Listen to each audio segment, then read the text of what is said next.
What's going on, people? It's your boy Travis. Horror Movies, Uncut, Submissions, and Slashers. Welcome, episode number 55 of the Submissions and Slashers podcast. I like to call it the Larry Murphy episode. For the hockey enthusiasts out there, you'll know exactly what I'm talking about. What we got going on in the show today, we're going to get into shortly, but of course, we got to handle that business first. Where you need to find us at HMUN CUT on all those platforms. Also, Submissions and Slashers on YouTube and on Spotify. So I'm trying to figure out what's going on with Spotify because I guess now if you're playing the video, it doesn't reach as many people. So that's kind of weird. So I'm possibly going to be changing up a little bit of the recording situation so I can figure out what I need to do, because I want to be able to I'm probably going to go back into one of those situations where I can get the audio and the video right off the bat so I can switch them instead of having to go in and restructure it myself. I mean, I can do it on the platform I'm at right now. It's just like one extra step. But anyway, we got episode number 55. You know where to find us, what we got going on today's episode. It is March the 2nd. It is Saturday, early in the morning, folks, right around 8 o'clock. Normally I do these Thursdays and Fridays, sometimes even on a hump day. But busy week. Luckily, not too busy to get a chance all last week to see 3 films. We got reviews for all 3 of them.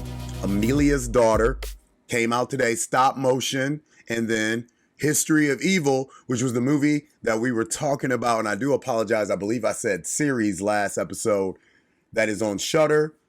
Got a chance to watch that. That's available right now. Got some very, very interesting thoughts on that, along with the other films. Just a tad bit of news today. I saw the TV Glow. You guys would have seen the trailer for that on HMU a little bit earlier this week. We're going to give an update on that because that is dropping at South by Southwest. That's going to possibly be the film that I think really sticks out right now the most from that festival. It's not necessarily horror related. It is a lot more just kind of all over the place with genres. That's one of the things that we like about it. So we're going to talk a little bit about it later. Okay. Of course, weird news of last week. We got actual big budget action thriller to talk about. That's kind of a throwback in a sense. And then there's an indie film shout out from Below the Grave that I'm going to be watching this week. We've been talking about it on HMU's website, and more than likely, I'll be talking to the directors and filmmakers later this week, and hopefully the cast. And if I get a chance to talk to the cast, that would be amazing, because there is one Mr. Rory Culkin, Macaulay Culkin's brother, in there. So hopefully I get a chance to talk to Rory. That would be amazing. You know, no disrespect to the filmmakers and all that stuff. But anyway, what the hell is streaming next week? All that good stuff. You know how we get down. Don't you go anywhere. If you're on YouTube, you know the drill. Hit that like, hit that subscribe. If you're listening to us on any other platform, thank you so much. Make sure you're hitting those subscribe buttons so you get updated every single time a new episode of Submissions and Slasher drops. We'll be right back. Episode number 55. Don't go anywhere. All right, people. Episode 55, Submissions and Slashers. So if you are running around on your streaming platforms this weekend, one of the movies that you're going to come across is the new supernatural thriller, and it's from Gabriel Abrantes. And Gabriel, I will be posting your interview questions later today. Thank you so much. We have an exclusive interview with Gabriel about the film that we've been talking about on HMU. Gave a little bit of a snippet about it on Sub and Slash, and that's Amelia's Children. So first and foremost, what you have to understand about Amelia's Children is it is a bruja film. And for those people that don't know what a bruja is, that is just pretty much your Latino, Hispanic version or South American version, or in this particular case, Portuguese version of a witch. So normally your bruja might also be your abuela. You know what I mean? And so you got to really pay attention to each area of the world has their own witch stories, which is why witch stories are so fascinating. So I was really excited to hear about Amelia's Children because I kind of got that inkling right off the bat that we'd see some amazing scenery. We get it. They're in Portugal, right? You knew there would be beautiful women, some shape, form, or fashion in this movie. Now, first and foremost, I got to say, Bridget Lunley Payne, she might not be probably, everyone's cup of tea in regards to like a leading lady look wise. But this woman, not only is she gorgeous, but she's got some skills, man. And she's got a powerful voice. She reminds me a lot of like young Julia Roberts and young Jamie Lee Curtis's and things like that, but just with better roles and possibly better talent and direction. So she's, and she's also going to be she's also the star of the film that we're going to be talking about later, Glow in the Glow in the TV. I'm completely destroying that. Hold on for a second. That's what I hate, is when I get on my tangents and I kill something else. I saw the TV glow. Yes. So she's going to be also in that film as a lead, and we'll talk about that later. But in here, she plays the girlfriend of Carlado Cota, which this young man's got some acting skills for sure. He kind of plays like the brooding millennial, like too cool, like white dude, way too easy. You know what I'm saying? So like, I hate him. The minute the film started, I'm like, does this dude even have a job? I'm like, every single thing he's wearing, like $400 jog suits and track suits, and he's just like drinking lattes in every single portion of the first. And her ass, of course, she's a nurse or a doctor or an RN. She's at the hospital getting her grind on. This motherfucker's like writing a book or writing a song or something like that. So I'm like, this is just so typical of what's going on in the world today. But supposedly he's been having all these crazy nightmares. He has been looking for his family because he knows that he was an orphan. So he's been doing like all the ancestries and all these things. And Riley, who's played by Bridget, she actually finds a way for him to get connected back to his family. Come to find out, the family's in Portugal. So of course they shoot over there. He's got a twin brother, and the mom is still alive. And the mom's name is Amelia. The house is no joke. The entire scenery is great. And I think that was one of the reasons why the minute I found out this film was going to be like set in Portugal or something, I was like, oh man, well, at least know they're going to get busy with the scenery. But the crazy thing is, how are you going to really embellish into the witch? How are you going to, what is the overall thing that is going to lead to destruction in this film? Because anytime it's involving a witch, we know certain things about witches. They eat children usually. That's one of the main things that they do. Every single witch film in some shape, form, or fashion has them eating children. Amelia's children might have you thinking that's kind of where we're going to be going with that. But that's why you tune in to see the film, because once you find out what's going on, I'm not going to say you're going to like it, because I really didn't. I wasn't blown away by it. I just was like, okay. And then once you find out what's going on, you know what's inevitable. Like what's going to be the end thing that you don't want to see at the very, very conclusion of the film.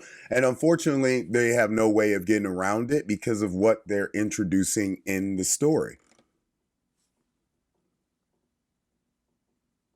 Just if you dig into all the characters, the women characters, you'll really, really get an appreciation out of Amelia's children. Carlado does a great job of playing the double role of the twins. But other than that, man, it's all about the women in this. The young Amelia that you barely get to see, but then Annabella, who's playing Amelia in the later stages, that is that is something that you're never going to forget when you see Amelia's children. So our review for it is up. We gave it a 2.5. out of 5, which usually means we think you'll enjoy and get a lot of entertainment from watching it. Will you like it when it's over? We're not so sure.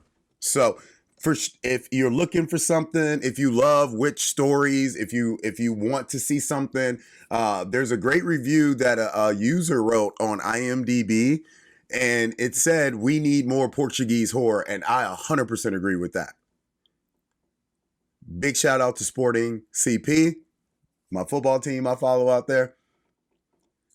Beat up on Benfica yesterday. Let's go. So we got the interview with Gabriel coming up that you'll get to see later on HMU's website, but Amelia's Children is out right now for you to see. So I would say check it out, man, for sure. I just was, when it got to what it was, I was like, not sure if I want any more of this now. You know what I'm saying? So, all right. We're going to jump out, come back in, and we're going to go right back to another review because, like I said, we got 3 of these to do. So we're going to jump into the stop motion review. And then what we're going to do is we're going to come back, talk about some news, and then we'll do the history of evil review as we get closer to the latter portion of the show. So you know how we do. Try to jump in, jump out. Big shout out to my boy Corey Donovan. Unfortunately, did not get the win last night in Nemesis 16. We were watching from the HMU lab. Knee bar. Once you're caught, dog. But I mean, he came out. He did what he needed to do to get ready for the fight. So I'm always proud of him. And the mustache, of course, always looks fantastic. So, but we'll be right back. Stop motion review coming up next. All right. Welcome back, episode 55. As always, make sure to follow us at HMUNCUT. Hit the likes, hit the subscribes. We appreciate you guys so much. Website's been doing amazing recently, and the views are picking up on all the podcasts and interviews. So like I said, I'm just going to keep dropping as much stuff as I can. We got Panic Fest, hopefully on the horizon here in April. And I plan on doing a lot of coverage from up there because I'll be able to drive up there. So that means I bring shits. And when it's just your boy, you know, it always helps when I can bring my own shit because it's, hard when you don't have like the full camera crew to ride with you all the time. So stop motion IFC, you guys are able to see this right now as well. Any of your streaming platforms. So mixed reviews out there for the Robert Morgan film, and I'm not surprised. One thing that I will say for those who are big fans of practical special effects, if you're familiar with like stop motion animation and you know some of the names associated with stop motion animation, there's a possibility that you would really, really like the film Stop Motion. So the general premise pretty much follows around a young lady whose mother, her hands just unfortunately have hit a stage where they cannot do anymore. And so she takes on the task of completing her mother's stop motion animated film for her. It's from the start a really, really hard film to watch because the interaction between the mother and the daughter, you can tell, is just toxic. But instantly, to take you away from some of those kind of moments that might lead this film to not receive a lot of viewing, you get the work by Dan Martin.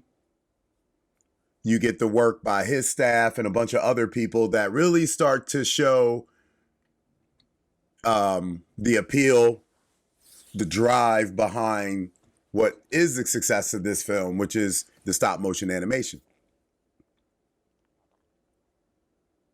Aisling, she does a great job. Of course, the movie's always stolen by the young child in the film. So is it Colin Springall? That's a hell of a name. I love how it's spelled. COA Colin ILINN Colin. It's a gorgeous name. I don't know where it comes from. It's too easy for her to steal the film the minute she's in there, and it's because so much of what the adults do in the movie is subdued, and I feel like that's intentional.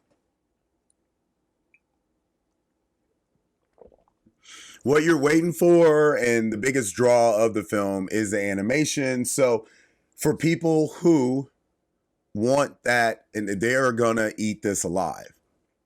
Now, me, I'm not really the biggest stop motion animation fan. I see the audience. I understand why films like the Mad Doctor-ish film that came on Shudder last 2 years ago, I want to say, got really big. Like, I understand that.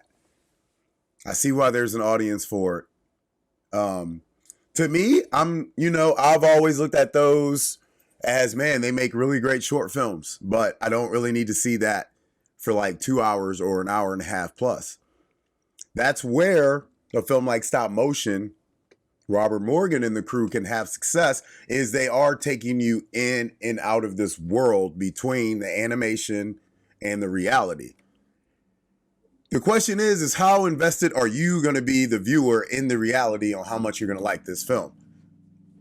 The animation, you're either going to enjoy it right from the start or you're not going to want anything to do with it. And I know a lot of people who don't really like horror films that much that would not watch a film like Stop Motion. This is not for your casual horror fans. I'm sorry. And the main reason why is because of the animation. It's that good that it will disturb casual viewers enough where they'd be like, I'm not watching. What is that? It just looks gross. The inclusion of the folklore that's added to the mix, the Ashman, if you have read the review on HMU, no spoilers, of course. I get it. Like, you need to add layers, because if you don't add layers, then you're just going to have this back and forth between the animation and the very boring existence of Isling's character Ella and her reality and the boyfriend that is just unhappy being involved. Like, it's just millennial romance, It's nothing. But the inclusion of the girl, the telling of the story of the Ashman is what starts to turn this more into your now horror film, if you may.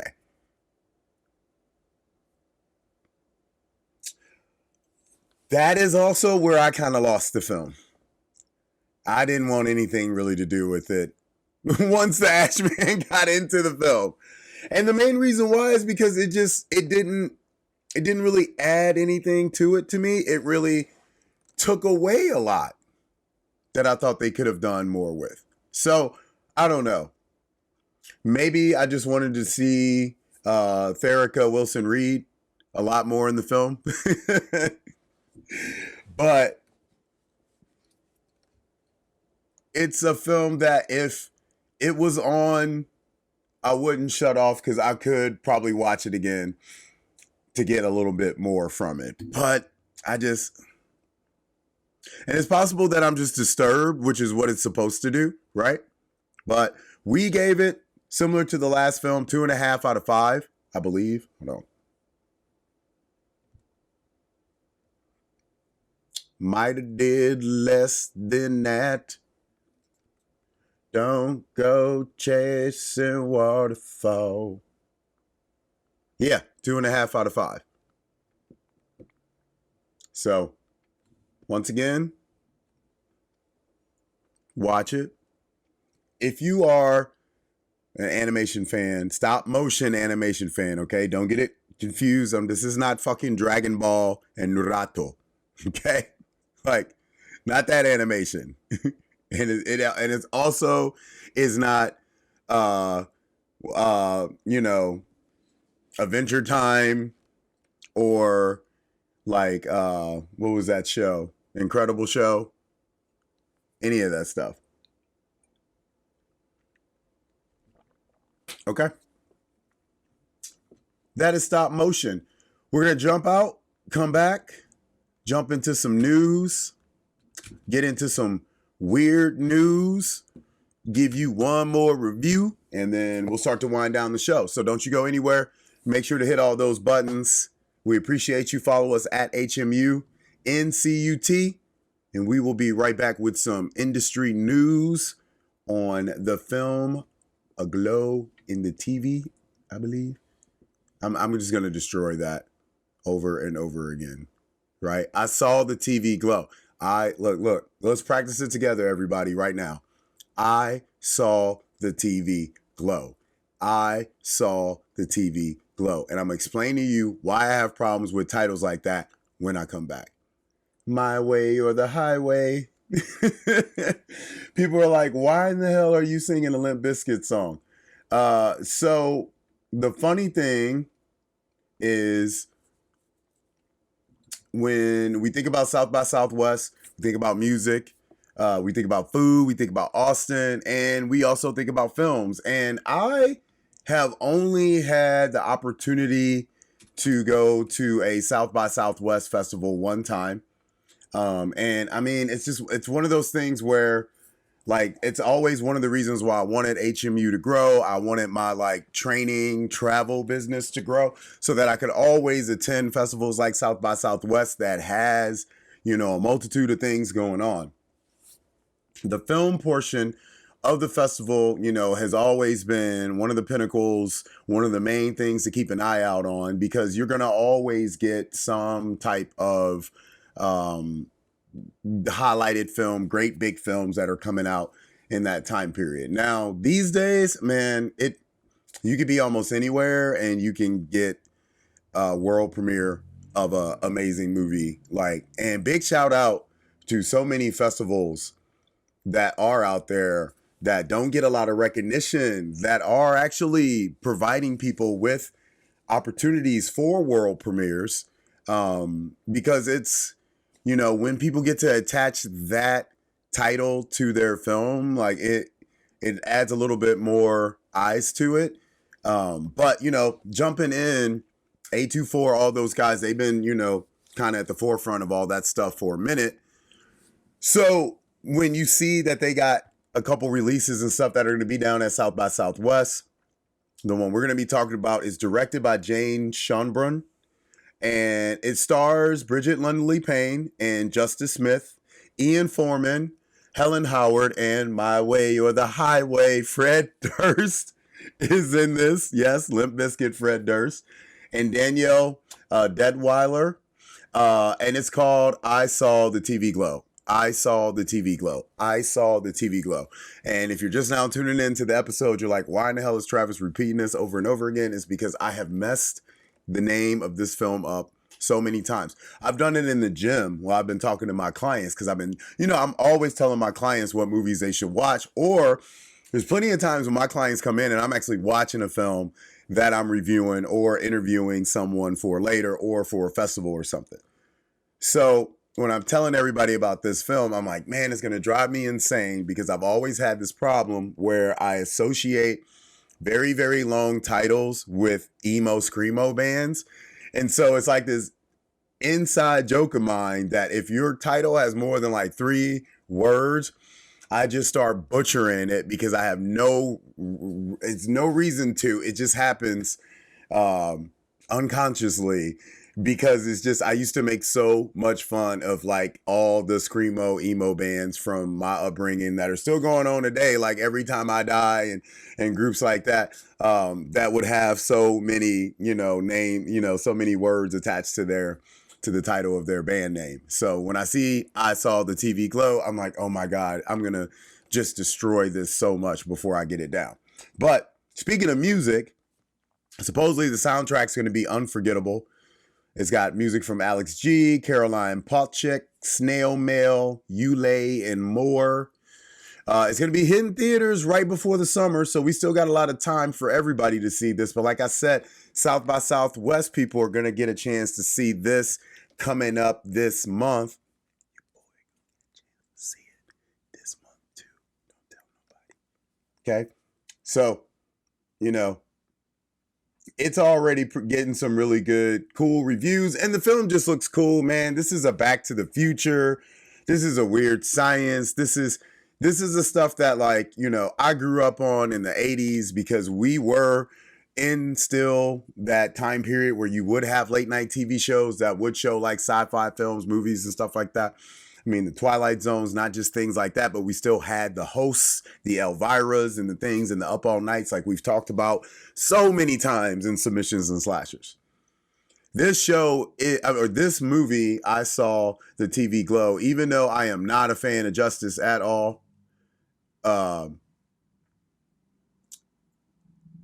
on for a second.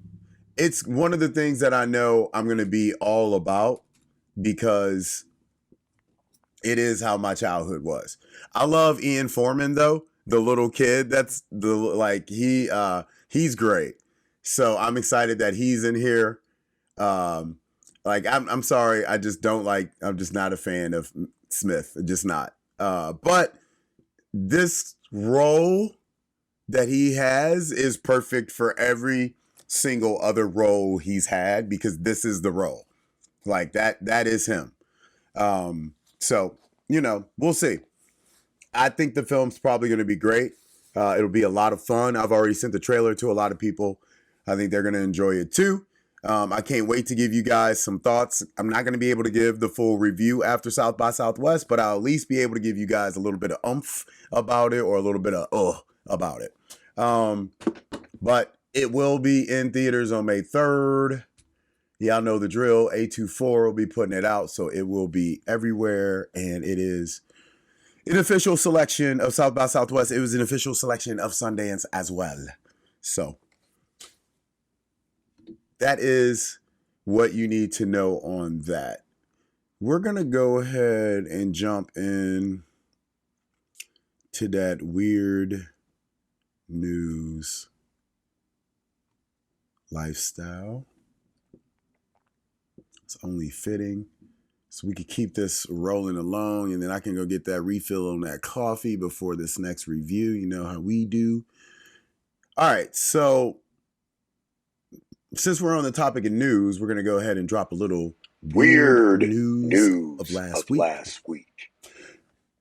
So if you were in Texas or if you were on the social medias around the area, possibly TikTok or Snapchat, the Arlington Police Department themselves were actually sharing body camera footage of 200 goats that had somehow escaped this fence in the farmland, and they were just kind of wandering around the hood doing what they needed to do.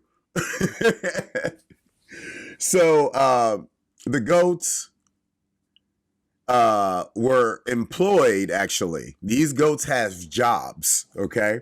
So if you don't have a job right now, you need to check yourself, okay? Because in Texas, they actually had goats with employment, and these goats were employed to clear unwanted plants, right? Problem is they escaped from their fence and they just started kind of hitting the neighborhood, you know? So you might have been walking out of the local Chick-fil-A or standing or in your line. I don't really know how y'all do that. You know, I believe there is a door. I believe there is I had to pick my son up from a Chick-fil-A once, so I believe there is a door. But if you're in that line, or if you're in your local Starbucks, or if you're in some other place, how funny would it be that all of a sudden 200 goats, that's a lot of goats, fam. Even if it was like 5 goats, people would run. You know what I mean? People would burn out. People would burn out if it was like a half of a goat. You know what I mean? If it was a lamb that walked down the street, people would be like, oh my God. You know what I mean? None of the goats were injured. And there's possibly a lot of people's plants in their neighborhood that got eaten, and they apologize because the goats' number one job were to eat plants, and they just decided to go find Another one. They said they don't really know how the goats got out, and I'm gonna tell you, probably more than likely, one of them chewed through a fence or something. Because goats do shit like that. It's like people don't realize how destructive animals like those can be until you get large numbers. Okay.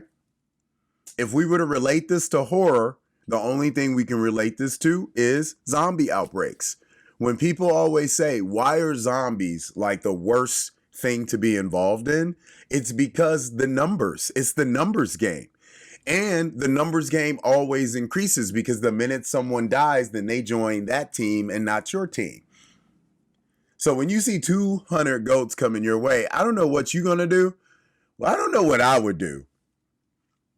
I don't know what I would do. I think the first thing I would do is I would look for somebody old or for somebody really young and just hope they are no way in the way. And then I would look for the best looking car and really, really hope that that's not in the way also. You know, it's like a Lexus IS 550 down there. You're like, no. So yeah, that's the weird news of last week. They got it all taken care of though. Big shout out to Sergeant Alex Rosado and the crew down there in Arlington, keeping the people safe, keeping the streets safe, feeding the streets like Rashford. You know what I'm saying? But yeah, that's our weird news from last week. So we're gonna jump out, come back in. We got the last review to do. We'll hop out and then we'll wrap up the show talking about the big budget action thriller and then what the hell it'll be streaming the next week. Don't go to anywhere. Second half, Submissions and Slashers, episode number 55. We be right back. Larry Murphy edition, dog. Where you at? All right, people, welcome back. Submissions and Slashers, episode number 55. So, one of the things that you will always find in the illustrious world of horror is how bipolar or how polarizing, excuse me for saying bipolar, how polarizing films can be. History of Evil, which is the latest original film put on Shudder last weekend, right from the start has been getting nothing but terrible reviews. And I gotta say that I feel like the underlying tone of the film needs to kind of be called out, because if it is the reason why a lot of people don't like the film, then I think that speaks more volumes for us than actually what we're seeing in the film. Okay, so History of Evil is a supernatural film, but it's a very politically driven supernatural film. Okay, now let's say what you got to understand is there is a lot of stuff, and that's why I'll be very curious to see Alex Garland's Civil War, because there's a lot of the same undertones in this that are going to be felt in that. And that is of a divided nation, where you're going to start having people kind of resort back to a time that really wasn't pleasant for people of color, possibly wasn't pleasant for women. And there's, I feel like a lot of people are not happy that these films are being made. Because similar to what we're seeing with books and educational systems, not everybody wants the truth. Not everybody cares about the truth. And there is really a big contingent of people who are like, you bet not even attempt to tell my children what you think the truth is. I want them to understand the truth from my own household, which is terrifying. That's why we are actually about to enter possibly one of the scariest time frames in our world, because we live in a country with no backbone. There's no leaders anymore. And we definitely don't have any fucking dads anywhere. Okay.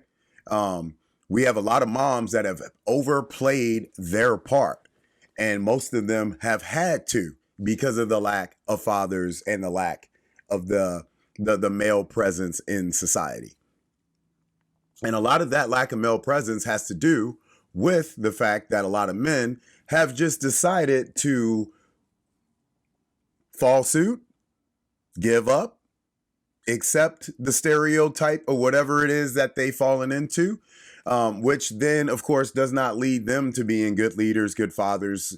So that's always going to kind of make it more difficult to find these characters and figures in society. You know, if these strong-minded men that take care of their families and their loved ones and their women and their children, they are not born, they are created. Okay? Just like every bullcrap toxic one is also created. They're not just born that way. And that's the same thing on the side of women as well. We are all humans. We all carry these traits, right? So I have a feeling when we see films like History of Evil, which here at HMU, we gave it a pretty favorable review. The main reason why I gave it a favorable review, because I feel like I got what Bo was trying to get. Is it a dull and boring horror film? I don't think necessarily, because the film wasn't really that long. Was there a lot of confusion? Yes. Was there a lot of, you might want to explain that? For sure.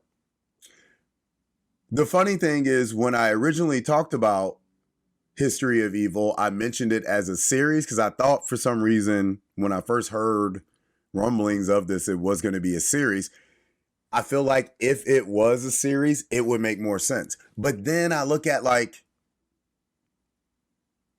the Civil War, Z show that was from Image Comics that got turned into the HBO show that Rosario Dawson was in.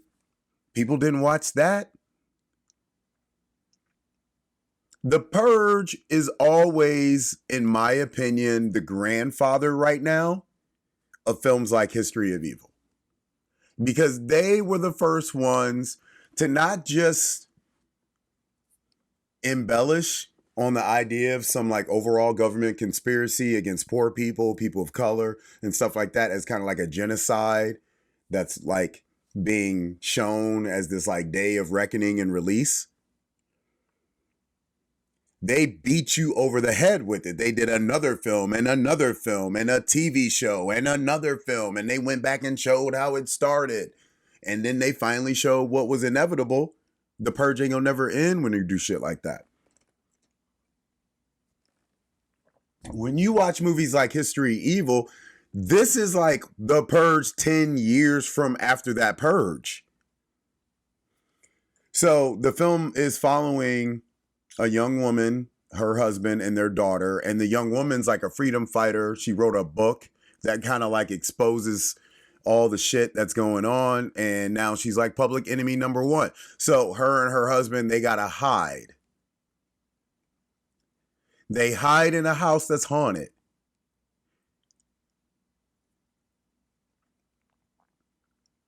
It's like, that's the thing that I'm looking at. And when I see people, they're like, this is not scary. I'm like, this is fucking terrifying. Even in the trailer, there's a scene where the husband, played by Paul Wesley, Ron Dyer, he pulls up and the car's getting checked and he has to put his hand on a Bible on a tablet. Like, is that not scary? It's not scary. But when they go to the house, sure, you wanted more of what was going on in the house.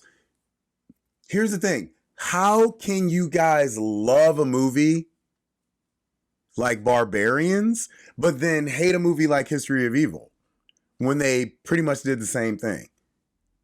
They time warped you. They quantum fucked you. They sent you to another time period where you have to be with the character in this time period, and there's an influence going on. There's a possession going on. Oh, why does all this sound familiar? Because it's something you guys all love. It's The Shining, right? So, like I said in my review, because I'm willing to say the truth and I'm not afraid to fucking hold back what I want to say, because I pay my own bills. If you don't like this film because it felt too much of a ripoff of The Shining, I 100% get that. Because there is a lot of that. But if you're trying to tell me that a future world where pretty much black people are enslaved again, a woman and her child and husband are on the run because she wrote a book. Listen, like, the plastic bag, come on, man. We know where you got that from, too. But I feel like to try to weave, like what I said, that purge world into the supernatural world, I give effort. I give A for effort on that. 3.5 out of 5, 3.5. Watch it. Tell me what, watch it. But I'm sorry. The name of the movie is called A History of Evil. Think about that. It's not called The Haunted House of the Ku Klux Klan member. Would you watch the film if it was called that? Yeah, a lot of y'all probably would. Especially if it was turned into like a real crime fucking show. I think if History of Evil was turned into a show on AMC Plus where they could explain more of what's going on in that house, people would really, really, I think, get it and dig it. I thought for as short amount of time, some hour 38, man, they got to the point and they pushed the point and they were like, yo, this is the point. Possession films are hard. Period. I don't care. They're hard to do. So if you want to bring in some type of political thing with that, good for you. Okay. So I don't know. I think people should watch it. I think people should give it a view. I would not pay attention to too many of the reviews out there. I don't know what people are looking for.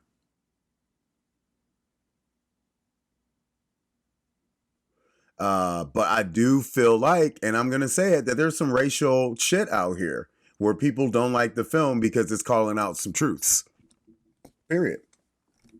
Come see me, bro. We can talk about it any day. Y'all know where to find me. At HMUNCUT, the big brother that's been out here for almost 15 years covering these films. Fam, ain't going to change my thoughts, but I love to hear yours. Okay? So we will be back to wrap up the show. Gonna try to make this mood a little bit more nicer to finish, right? That got deep right there. I was like, fuck y'all don't like that movie for. You know what I mean? Put on my good day voice. So we're gonna talk about big budget action thriller to see. Indie film shout out from Below the Grave. What the hell is streaming next week? And then we will get out of here. Submissions and slashers. Episode 55. We be right back to wrap up the show. We appreciate you guys. Don't go anywhere. We always appreciate you. Episode 55, wrapping it up. Submissions and slashers, of course, Travis Brown from the illustrious family known as Horror Movies Uncut. Like I said, we got a lot of stuff coming up in the next few weeks. Panic Fest, Overlook Festivals going on, South by Southwest coverage. So make sure you are on the website, hmuncut.com, Horror Movies Uncut. We are on Facebook. We are on Instagram. I meant to post something on TikTok this week and I totally forgot. I'm going to try to do that before the weekend's over. So we have always had a Human Cut TikTok page and we've always got a lot of love on there. It's just, man, it's a lot, man. It's just a lot. Okay. But we are here to wrap up the show. So we're going to talk real quick about a couple things. The first thing we're going to talk about is our big budget action thriller, which is a film that has the name of a very, very popular character in folk history, which is Davy Crockett.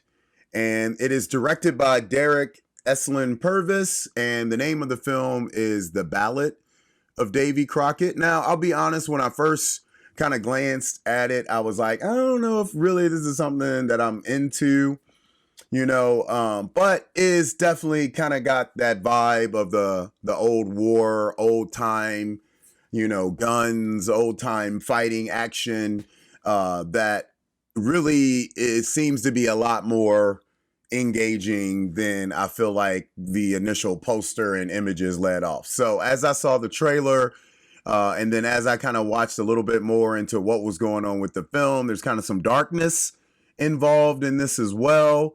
And it looks like, I'm not really too familiar with the cast, but, William, mostly I've seen him in a ton of stuff. So I got a feeling that, more than likely it'll be pretty much a straightforward, good old school period action film. So I'm going to give it a glance. It comes out March 8th. I think it'll be available on all streaming platforms. So that will be this upcoming week. So give it a glance if you are into the action films. That is the one that we figure you should be checking out. Moving on. So 5 Pounds of Pressure is our indie film shout out from Below the Grave. That is the movie that hopefully we're going to be talking to a couple people behind the scenes. 5 Pounds of Pressure is a dark action crime thriller. It's got Luke Evans in there. It's got Rory Culkin in there. And it's just this crazy, just got out of prison type movie. Guy trying to change his life, turn it around. That's Luke Evans, right? And he's got a son that he's trying to reconnect with.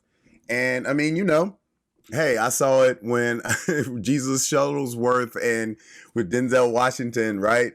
With He Got Game. Like it's just that prison life, you know what I mean? Son coming out, or the dad coming out, trying to reconnect back with the son. I get it. It's a story that you will always find kind of in that dad-son dynamic of like action thrillers and especially crime thrillers. So in 5 Pounds of Pressure, you also have a secondary story, and this is Rory's story, where he's like the hitman. He's the shooter. You know what I'm saying? Rory Culkin is the shooter. And what he's doing is he is working for his uncle, who's like the top drug dealer, and he's done, man. He's ready to move on. He's ready to kind of live his own life and not necessarily be in this world anymore. He doesn't like being a killer. He doesn't like what he does. And so, of course, somehow in the film, him and Luke Evans' career or paths cross each other. And that's where we get with the film 5 Pounds of Pressure. So really looking forward to seeing this. I'm going to be watching this weekend. Looking forward to possibly speaking to Phil Alako. Hope I'm saying his name right, man. You guys got to start putting out, like, you PR people, put how to say their names. So we don't just be butchering this, man. These people are coming from everywhere with these names now. It is going to be out also March 8th. So that is also a release coming out next week, just like The Ballad of Davy Crockett. We wanted to make sure both these guys were kind of separate, though, since they are both action films. But 5 Pounds of Pressure, we for sure would say you want to see this one as well. So if you're not into, like, I want to see the period piece, you want to see something a little bit more updated. And if you want to see Rory playing, and he's wearing like a cowboy hat and shit in this movie, and he's playing a killer, there you go. Check it out. 5 Pounds of Pressure. All right. What the hell is streaming next week? Well, we told you guys about what's coming out in theaters, right? 5 Pounds of Pressure, that Ballad of Davy Crockett. Streaming wise, Moon Garden's coming on DVD. Lord of Misrule is on DVD, the little folklore film we talked about a while ago. T-Blockers, which is a nice little crazy queer, very viral, fucked up looking movie. One of the films that we weren't a big fan of. Sorry to all my dark sky people out there. Stacy Cusack and all the reps for the people who handled them for us. Frogman, which is a crazy little found footage film. We saw it down at Fantastic Fest. That's going to be available. Wasn't the biggest fan of that, I'm not going to lie. Imaginary is finally coming out in theaters. I should hopefully be getting a screener for that sometime in the next day or so. That is the movie about the young girl that's got the teddy bear. That's also the imaginary monster creature. Night Shift looks pretty good. That's going to be out on VOD also. A lot of stuff on March 8th, people. That's a very, very big day for genre films. And then a film that is a nice little indie film that we posted about on HMU about 2 weeks ago called The Piper, which is kind of like one of those music possession films. So that is what is streaming, okay, next week. So, but what will we be talking about on next show? We will definitely have a review for you, 5 Pounds of Pressure, and possibly a couple more films from South by Southwest that we'll be giving some updates on. We're going to try to start a couple previews for Panic Fest and things of that nature. So people, make sure you hit that like, make sure you hit that subscribe button, follow us at Submissions and Slashers on YouTube and on Spotify. Make sure you follow at HMUNCUT.com. That is a website. You can actually hit the subscribe button on there so you get updated every time we post a news article. It'll be like a newsletter sent to you with that. And then make sure you're following us on all those platforms as well for social media. The Facebooks, the Instagrams, the TikToks, the X's. It is all HMUNCUT. All right, people. Travis, Saturday, I got to go get ready to watch some more soccer and then train some clients. I'm out of here. You guys have a good weekend. We'll catch you sometime early next week with episode 56. But this is episode 55. We are done. We are out.